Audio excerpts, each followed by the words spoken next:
मारा गया है, पीटा गया है लोगों को, तो शॉर्ट सर्किट से पिटाई भी हो जाती है। बादल देवनाथ,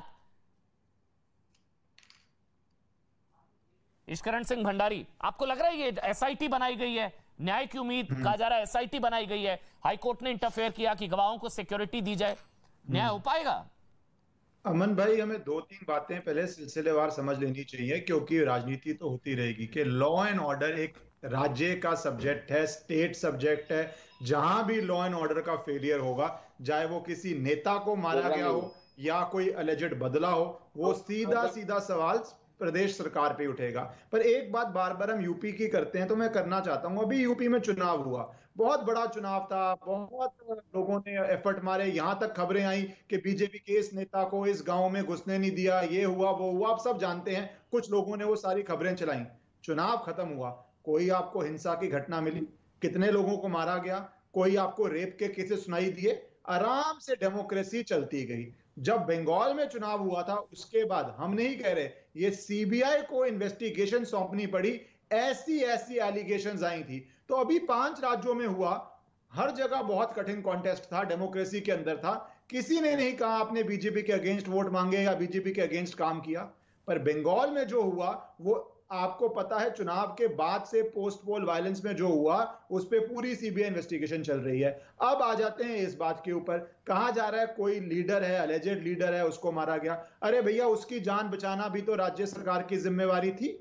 लॉ एंड ऑर्डर राज्य सरकार की जिम्मेवारी है, और उसके जो बाद हुआ वो भी उनकी जिम्मेवारी है। अब ऑनरेबल हाई कोर्ट ने आज ऑर्डर रिजर्व कर लिया है। उन्होंने कल कुछ इंस्ट्रक्शंस पास किए थे, सीसीटीवी कैमरा लगाइए, पोस्टमार्टम कीजिए, विटनेसेस को प्रोटेक्शन प्रोवाइड कीजिए, वो गाइडलाइन इशू की थी। और आज के लिए उन्होंने रिपोर्ट मंगवा ली थी एसआईटी की। वो रिपोर्ट सुन के, आर्गुमेंट सुन के, अब उन्होंने रिजर्व कर लिया है ऑर्डर कि क्या ये सीबीआई को जाएगा या नहीं जाएगा। वो वी शुड नॉट प्री जज what the honourable high court will do, but post पोल के बाद उन्होंने कर दिया था ये। तो उस समय ये लग रहा है, और जिस समय की बातें आ रही हैं कि संभावना है ये भी सीबीआई के पास जाएगा।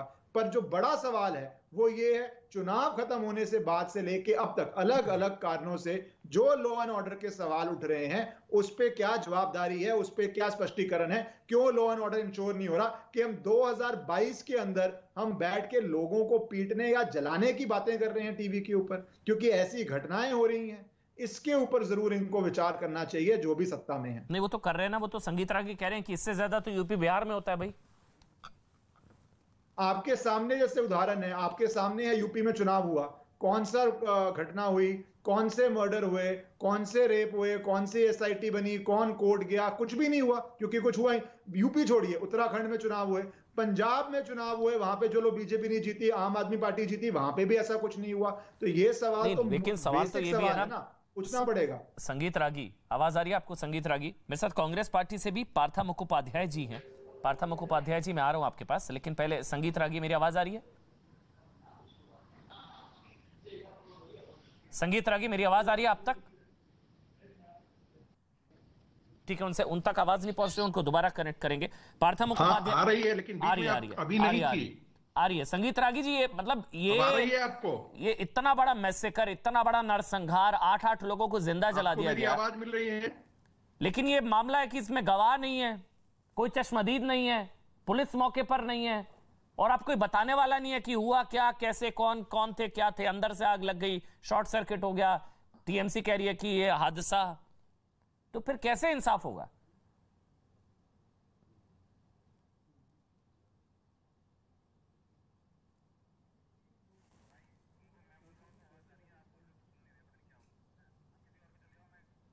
ये सवाल मेरा पार्था दा आपसे है। पार्था दा, यही सवाल मेरा आपसे है। अच्छा अच्छा, ओके। सबका नमस्कार।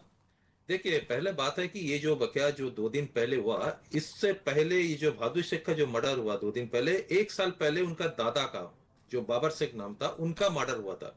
अगर आप बहादुर शेख का जो बीवी है, उनका वाकया अगर आप उससे आप सुनेंगे, वो बार बार कह रही थी कि 1 साल पहले जब उनका दादा का हत्या हुआ, जो जो आदमी ने हत्या किया, सबके बारे में पुलिस को बताया गया, पार्टी को बताया गया। लेकिन ये पिछले 1 साल में ना पार्टी ने कुछ कदम उठाया, ना प्रशासन में कुछ कदम उठाया। तो वही सेम आदमी, सेम बैच ऑफ पीपल आके आज बहादुर शेख को भी मारा, और उसके बाद उसका बदले में इतना ये 8-9 आदमी को जिंदा जला के मार दिया गया।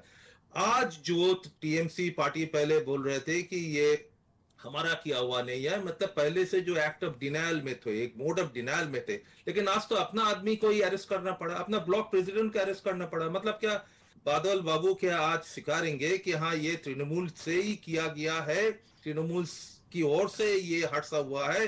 नहीं तो एक साल पहले अगर भादु शेख का दादा का जब मर्डर हुआ, अगर तब ये कदम उठाया जाता तो ये एक साल बाद ये इतना बड़ा हादसा नहीं होता, ना भादु शेख मरता, ना 8-10 आदमी मरता, ना इतने बच्चे मरते। आप पहले एक चीज बताइए, ममता जी ने क्या बोली कि अपना घर में आग लगाओ, दूसरे के घर में मत लगाओ। ये क्या कोई बात है भाई? अपना घर में भी आदमी क्यों आग लगाएगा? ये नहीं, बोलने नहीं, का बात है? नहीं, आप तो अभी अब रुकिए, बादल देवनाथ एक मिनट रुकिए, सबको बोलने दीजिए, आ रहा हूं आपके पास। दूसरे के संगीत घर राग में के मत पास जाऊंगा लगाइए, पहले, इसका उसके बाद मतलब आपके क्या पास होता आऊंगा। है? पार्था अपना हो घर गया में आपका? लगाइए, दूसरे के घर में मत लगाइए, इसका ठीक है। मतलब क्या होता है? आदमी अपना घर में भी क्यों आग लगाएगा?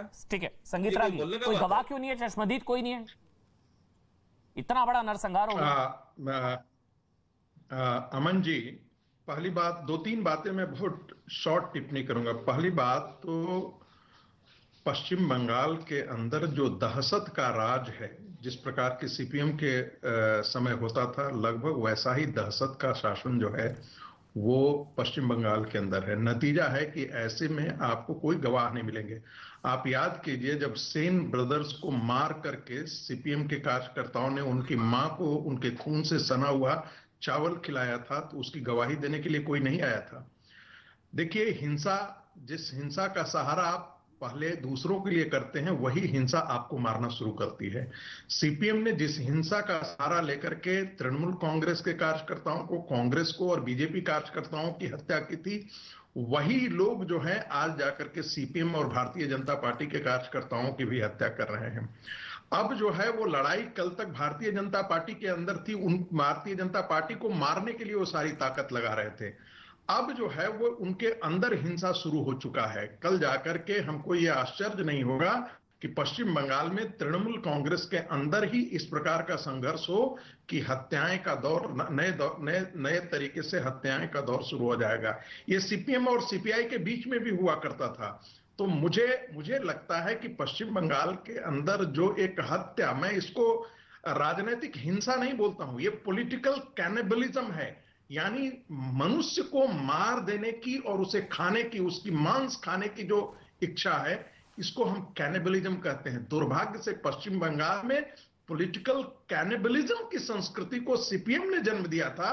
उस पॉलिटिकल कैनिबलिज्म को तृणमूल कांग्रेस आगे बढ़ा रही है। और इस तृणमूल ये जो पॉलिटिकल कैनिबलिज्म है, आप उसकी यदि हत्या की संस्कृति देखेंगे और उसकी प्रकृति देखेंगे तो वैसा ही है जैसा तालिबान के में देखने को मिलता है, आपको बोको हरम में देखने को मिलता है, आईएसआईएस में देखने को मिलता है कि हम खोपड़ी पर मार दे। आपने कश्मीर फाइल्स देखा था, कहां पर खोपड़ी पर कैसे मारा गया था, कैसे पेड़ से उसको लटका दिया जाता है। यानी कि हम सिर्फ हत्या नहीं करते हैं, हम इस प्रकार के हत्या को अंजाम देते हैं, उसका तरीका ऐसा विभत्स होगा कि आने वाली